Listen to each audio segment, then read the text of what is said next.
Baiklah teman-teman, jumpa lagi di channel yang sama dengan saya Edi Rahayu, yang kali ini masih dalam budidaya perkebunan kopi.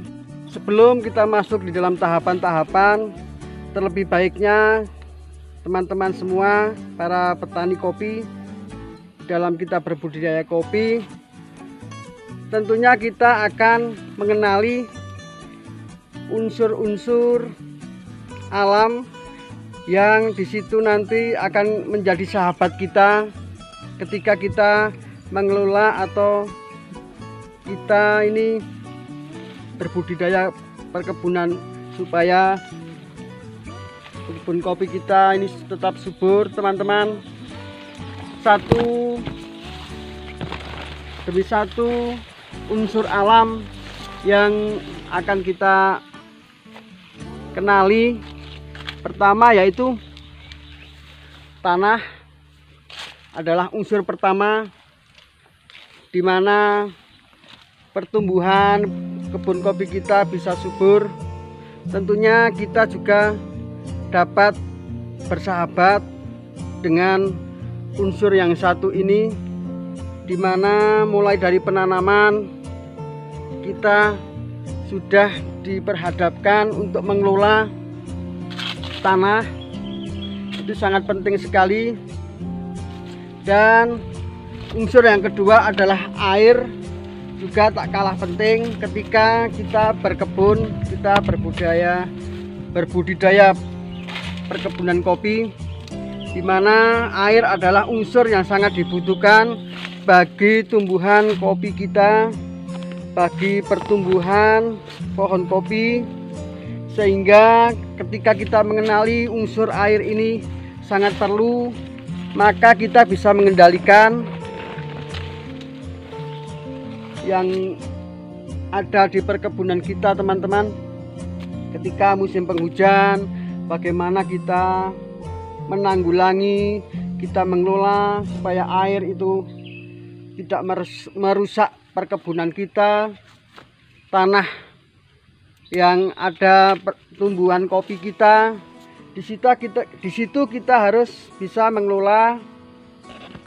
Dan yang ketiga adalah unsur penyinaran, yaitu matahari teman-teman.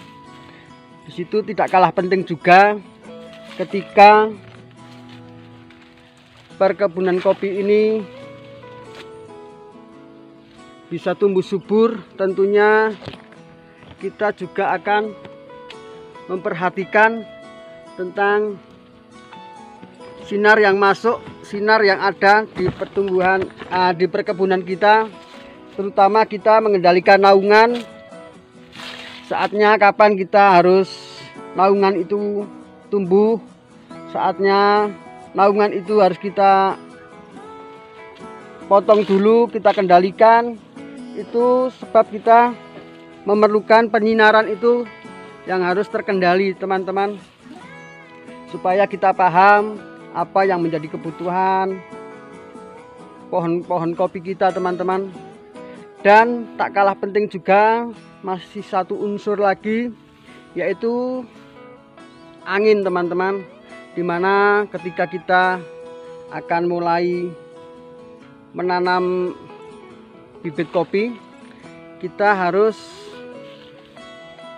sesuaikan jarak, juga garis harus lurus.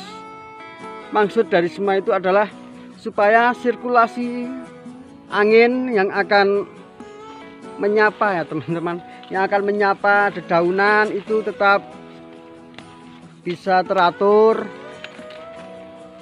Itu sangatlah penting. Dan dari keempat unsur inilah teman-teman, kita harus bersahabat di mana kita mengelola perkebunan kopi kita teman-teman. Dan dari keempat unsur ini sangatlah berkesinambungan dalam berekosistem teman-teman. Satu dengan yang lain itu saling membutuhkan, satu dengan yang lain saling berkaitan. Yang di situ dibutuhkan proses pertumbuhan perkebunan kopi kita, teman-teman. Ketika kita memahami 4 hal ini, 4 unsur ini, maka kita bisa menyesuaikan, teman-teman, kapan kita mengelola tanah, dengan maksud apa. Seperti halnya kita saat bikin rorak, teman-teman, tujuannya adalah rorak got itu, teman-teman, tujuannya adalah kita, selain kita itu mengendalikan air, selain kita itu mengelola lahan, posisi tanah, kemiringan, kedataran tanah, juga kita di situ ada maksud, yaitu pengendalian angin juga, teman-teman, karena perakaran itu juga membutuhkan sirkulasi, membutuhkan pori-pori. Nah, di situ kita mengendalikan tanah, air, juga angin, teman-teman. Kalau sinar seperti ini, teman-teman, sinar ini, dedaunan ini masih memerlukan sinar, teman-teman, dan kita bisa membuang seperti ini supaya peninaran juga sirkulasi udara dari pohon satu ke pohon lain itu tetap terkendali, teman-teman, dan itu bisa menjadi modal dasar pengertian kita ketika kita berkebun, teman-teman, sehingga pertumbuhan yang ada di kebun kita bisa maksimal. Maka sangatlah perlu, teman-teman, hal itu kita lakukan, kita pahami, supaya bisa membantu saat kita mengelola atau saat kita ini memperlakukan perkebunan kita, teman-teman. Ini masih beberapa waktu lagi, teman-teman, kita akan panen. Nanti bisa saya bagikan saat pemanenan prosesnya, sehingga bisa menjadi biji kopi.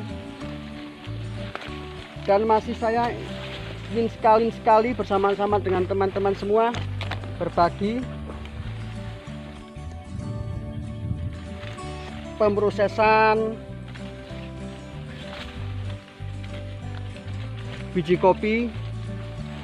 Juga nanti bisa kita berbagi seperti apa jika kita mau mengadakan pembibitan.